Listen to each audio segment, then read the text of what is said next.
আজকে ছিল একটা স্পেশাল ডিশ। প্রথমে পেঁয়াজ কুচি করে দিলাম, দেন তারপরে চিকেনটা ফ্রাই করে দিলাম ম্যারিনেটিং করার পরে।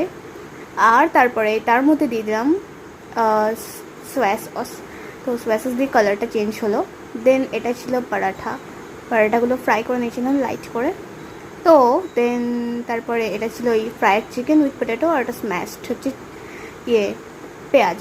দেন তারপরে পরাঠার উপরে ডিম ফেটিয়ে দিয়েছিলাম।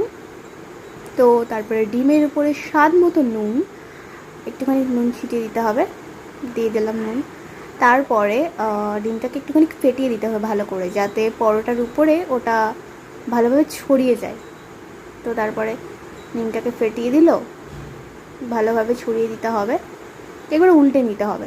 দেন তারপরে ওই চিকেন, পেঁয়াজ আর সস দিয়ে, আমাদের হোমমেড সস ছিল, মা বানিয়েছিল, ওইটা দিয়ে ভালোভাবে দিয়ে দিতে হবে। দেন তারপরে এরকমভাবে পেপার দিয়ে র্যাপ করে নিতে হবে। দেন রেডি হয়ে গেল tasty tasty chicken egg rap.